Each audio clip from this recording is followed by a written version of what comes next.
A graça e a paz do nosso Senhor e Salvador Jesus Cristo, sejam todos bem-vindos a mais um estudo da nossa Escola Bíblica Dominical. E eu convido os amados irmãos a já pegarem as suas Bíblias, deixarem aberta aí na Epístola aos Hebreus, capítulo 7, de 1 a 28, é onde está embasado o nosso tema.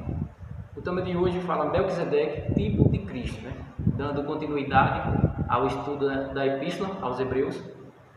Hoje nós vamos falar um pouco de Melquisedeque, tipo de Cristo. Mas antes de darmos início, literalmente, à nossa aula, nós vamos fazer a oração. Oremos. Santo, santo, maravilhoso Deus e eterno Pai, nós te pedimos e já te agradecemos, Deus, por tudo que o Senhor tem feito em nossas vidas. Nos dá sabedoria e entendimento para falar da Tua Palavra, Deus. E que essa palavra seja de impacto, Deus, no coração daqueles que irão assistir essa aula, que possamos aprender a cada dia mais sobre Ti, ó Deus. Obrigado, Senhor Deus, por tudo que o Senhor tem feito em nossas vidas. Em nome de Jesus, amém. Bem, meus irmãos, vamos entender um pouco quem era Melquisedeque. A Bíblia, ela não nos relata bem sobre a vida de Melquisedeque. Existem apenas duas passagens na Bíblia que falam sobre esse homem, E pouco conhecemos sobre ele. Melquisedeque não temos o conhecimento da sua genealogia, nem de seu pai, nem sua mãe, mas vamos tentar entender um pouco, através do pouco que nós temos ouvido falar sobre Melquisedeque, através da palavra de Deus. Então, quem foi Melquisedeque? A pessoa de Melquisedeque. Alguns naquela época entendiam que Melquisedeque seria talvez ou um anjo, ou até mesmo Cristo reencarnado. Justamente por isso, por ele não ter essa genealogia, não se conhecer nada sobre sua família. Seu nome, ele ocorre apenas duas vezes no Antigo Testamento. A gente pode encontrar lá em Gênesis 14, 18 e Salmo 110, 4. E diz que ele foi semelhante ao Filho de Deus, no ofício, sacerdote, rei perpetuamente. Então, o que é que a gente pode conhecer um pouco mais sobre Melquisedeque? Seu nome. Todos sabemos que o nome, ele identifica a pessoa. E o nome de Melquisedeque, ele tem um significado. Melque significa meu rei. E Zedeque significa justo.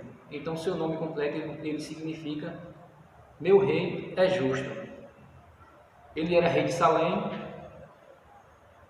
é uma referência à cidade de Jerusalém, segundo José. Lá em Hebreus 2, 7 e 2, afirma, primeiramente, se interpreta rei de justiça, depois também rei de Salém, ou seja, rei de paz. Então, esse era o nome de Melquisedeque, que nessa interpretação nós vemos o seu significado. Então, como eu tinha falado antes, não se tem muito conhecimento sobre a vida inteira de Melquisedeque. Mas por que tipo de Cristo? A palavra tipo aqui, nesse sentido, ele significa parecido ou semelhante a Cristo. Como nós sabemos, Jesus Cristo, ele é o sacerdote perpétuo, ou seja, há essa semelhança de Melquisedeque, tipo de Cristo, porque ambos eram sacerdotes. Cristo também é sacerdote.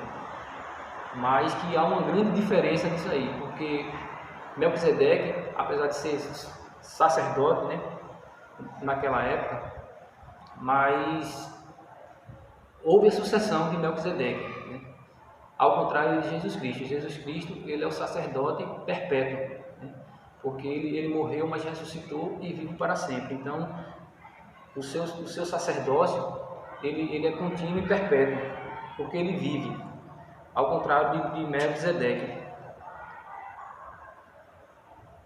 Para os cristãos hebreus, que estavam descambando para o judaísmo e sua velha ordem sacerdotal, o autor de Hebreu começa exortando a considerar a grandeza de Melquisedeque. Ele diz o seguinte: Considerai, pois, como era grande, esse a quem Abraão, o patriarca, pagou o dízimo tirado dos melhores despojos. Está lá em Hebreus 7, 4.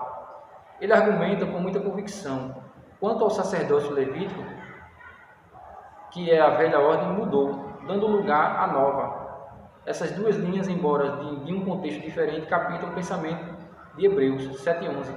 Se, portanto, a perfeição houvesse sido mediante sacerdócio levítico, pois nele baseado o povo recebeu a lei. Que necessidade havia ainda que se levantasse outro sacerdote segundo a ordem de Melquisedeque, e que não fosse contado segundo a ordem de Arão? Então diz aqui que Melquisedeque, ele abençoou Abraão. Veja, Abraão, né, onde Deus jurou, Abraão constituiria ele líder de grandes nações, né, e foi abençoado por Melquisedeque. Então a palavra diz que Melquisedeque, abençoando Abraão, ele se tornava maior do que Abraão, por causa do seu sacerdócio. O sacerdócio de Melquisedeque era superior ao sacerdócio levítico. Os levitas eram descendentes de Levi, bisneto de Abraão. Foram separados e consagrados no tempo de Moisés, para servirem no tabernáculo, e mais tarde no templo Arão, o primeiro sacerdote, e seus filhos ou descendentes se sucediam por causa da morte. Então veja que o sacerdócio levítico, ele tinha sucessão, né? Quando um sacerdote morria, ali era constituído outro sacerdócio. Como eu falei, diferente do sacerdócio de Cristo. Cristo foi constituído por Deus, sacerdote e sacerdote eterno. Porque Cristo não tem sucessão para ele, porque ele vive e viverá eternamente. Mas Jesus Cristo é o sacerdote eterno. Os sacerdotes levitas eram humanos, fracos e mortais. A morte os impedia de continuar seu ofício. Mas Jesus, o Filho de Deus, foi constituído sacerdote para sempre. O seu sacerdote é imutável. Está lá em Hebreus 7, 23 e 24. Então, meus queridos, Jesus Cristo, ele é o nosso sacerdote eterno. Ele vive para sempre e a sua maior obra foi ter vindo em forma de carne, em forma humana, enviado por Deus, para que todos nós hoje pudéssemos alcançar a salvação. Então fica aqui um resumo dessa aula, porque é um assunto muito longo, mas que, se você quiser, você pode pesquisar mais, você pode estudar mais sobre o sacerdócio de Cristo, de Melquisedeque. Isso tudo está aqui no livro, na Epístola aos Hebreus, no capítulo 7, você pode ler com mais calma, estudar e analisar e aprender um pouco mais da palavra de Deus. Mas hoje essa foi a nossa aula, a nossa lição da nossa escola bíblica dominical, onde falamos um pouco sobre Melquisedeque, tipo de Cristo, ou seja, Melquisedeque semelhante ou parecido a Cristo. Mas que Jesus Cristo, diferente de Melquisedeque, ele é o sacerdote eterno, e sempre será, pelos séculos dos séculos. Que Deus te abençoe, que te dê uma ótima semana. Fiquem todos na paz do Senhor e até a próxima lição, se assim o Senhor nos permitir.